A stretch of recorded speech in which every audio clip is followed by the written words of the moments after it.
नमस्कार दोस्तों, अपराध के जहां में आपका स्वागत है। बात करते हैं राजधानी की। जयपुर से एक खबर मैंने आपको पहले बताई थी, किस तरह से नीरजा मोदी स्कूल की बिल्डिंग से यानी फोर्थ फ्लोर से एक बच्ची कूद गई थी, अमायरा। उस केस में अभी तक कुछ नहीं हुआ, उसके माँ बाप परेशान है। लेकिन इस बीच दिल्ली से भी एक खबर आई है। दिल्ली के पॉश इलाके यानी गोल मार्केट के पास एक स्कूल है, सेंट कोलंबस स्कूल। काफी नाम है स्कूल का। इस स्कूल की 10th क्लास में एक बच्चा पढ़ता था जिसका नाम शौर्य पाटिल था।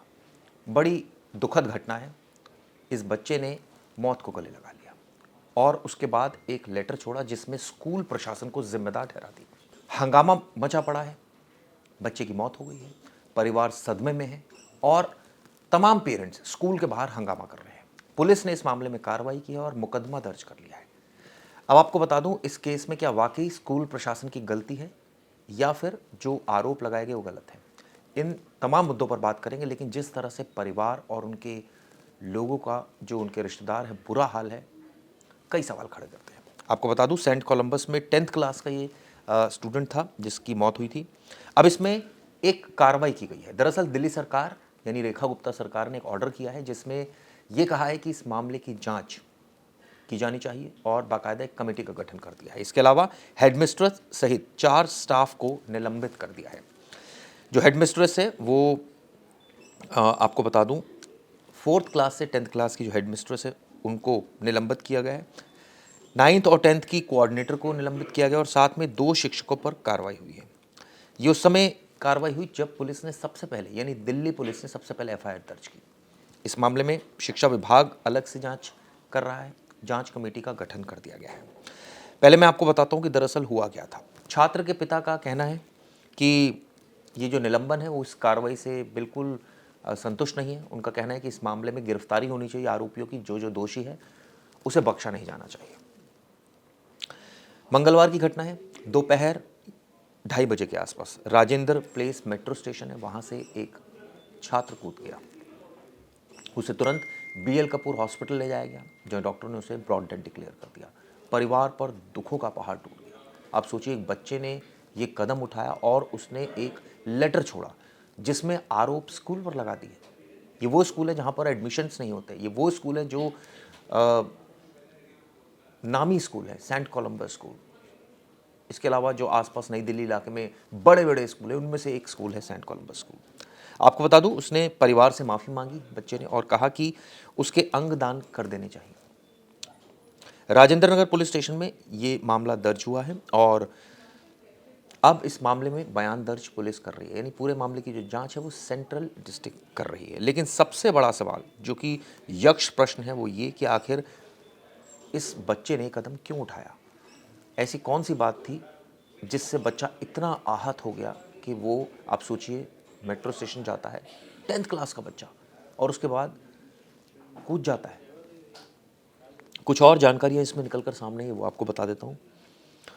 ये बताते हैं कि कई महीनों से जो बच्चा है वो स्कूल के बर्ताव से परेशान था। इस तरह की जानकारी निकल कर सामने आ रही है। अब ऐसा उसके साथ क्या हुआ था, क्या इसमें बच्चे की ही गलती थी या बच्चे की गलती नहीं थी, ये पक्ष जानना बेहद ज़रूरी है। क्योंकि जब तक सच्चाई सामने नहीं आएगी तब तक एक व्यू पॉइंट नहीं बनाना चाहिए। बात सच है कि पुलिस ने मुकदमा दर्ज किया, यानी फर्स्ट इन्फॉर्मेशन रिपोर्ट की बेस पर एक लिखित कार्रवाई की है और आगे वो जांच कर रही है। और अभी ये कह सकते हैं कि जब तक जांच है तब तक उनको निलंबित कर दिया गया। लेकिन वो बर्ताव से परेशान था, इस तरह की जानकारी निकलकर सामने आ रही है। ये बताते हैं कि सुबह वो अपने ड्रामा क्लब के लिए उत्साहित होकर घर से निकला था। उसका एक ड्रामा क्लब में भी वो पार्टिसिपेट करता था। लेकिन आप सोचिए, कुछ ही घंटों में ऐसा क्या हो गया कि उसने मौत को गले लगा लिया। उसने नोट में लिखा है कि अंगदान कर दिया जाए ताकि कोई भी बच्चा उसकी तरह तकलीफ में ना गुजरे। आप सोच देखिए बच्चे की।